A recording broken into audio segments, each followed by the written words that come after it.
Welcome to Novelish Universe, where pages come alive. Dive into epic stories, get lost in fantasy worlds, and don't forget to like, share, and subscribe for your next literary escape. Today, we will be reading first chapter from a beautiful novel, The Heroine Is Tragic, but not sad at all. So, without wasting any time, let's start. The entrance of Rayod Imperial Academy was unusually crowded, likely because it was the first day of the semester. At the centre of the commotion stood a grand four-horse carriage, its doors emblazoned with a crest of two crossed swords beneath a red dragon, the symbol of House Azenta, the Empire's most formidable military power. And now the long-lost heir of that house was about to make his appearance. As the carriage door opened, a hushed excitement rippled through the crowd. Then a young man stepped onto the footboard, his silver hair fluttering in the wind, brushing against his sharp nose before revealing his emerald green eyes.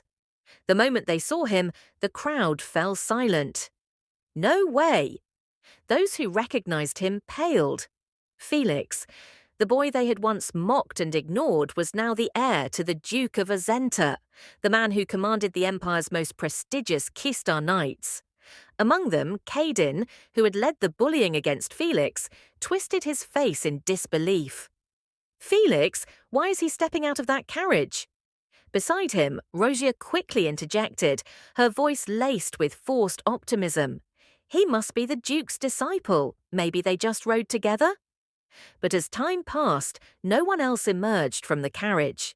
Then the knights escorting the carriage approached Felix with a disciplined bow. "Young master, was your journey comfortable?" With those words, the academy gates erupted into chaos. "Felix is really the Duke's son. How is this possible?" Rosia stood frozen, her mind reeling. Just a short while ago, Felix had been nothing but a commoner with no prospects. And worst of all, he was dating Isla, the girl Rosia despised most.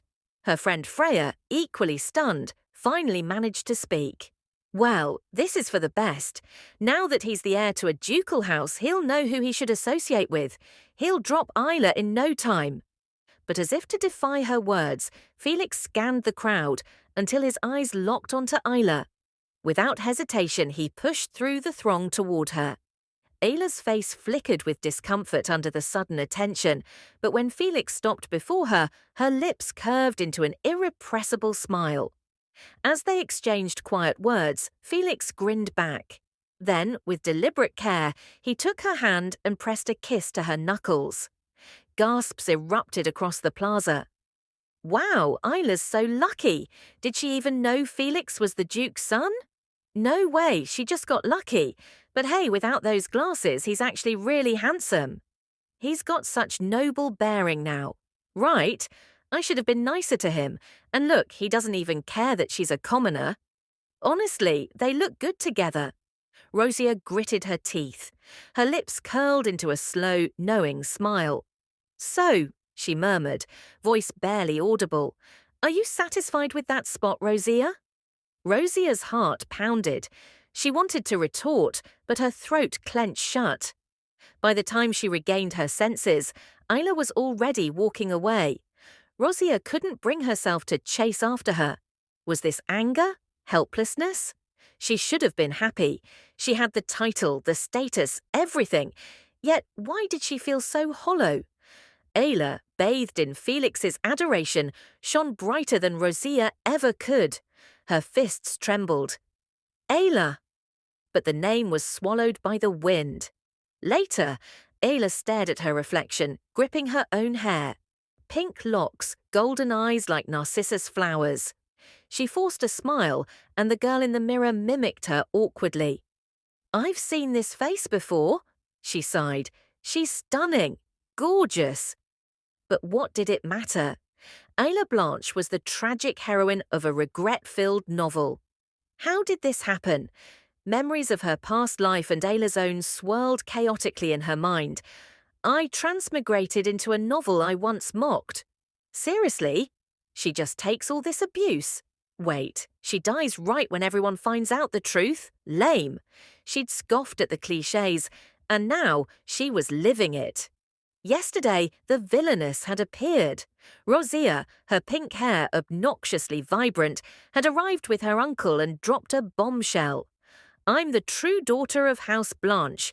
A maid switched me with her own child at birth. At first, the Duke and Duchess refused to believe her. Ayla, explain this. You were a fake all along. How dare that maid do this to us? Even her brothers turned on her. Tell me you weren't in on this. If you deceived us knowingly, you'll pay. Rosia, of all people, had to step in. Please don't blame Ayla. It's my fault. The shock sent Ayla collapsing into unconsciousness. And when she woke up, she remembered everything. The end. Thanks for watching.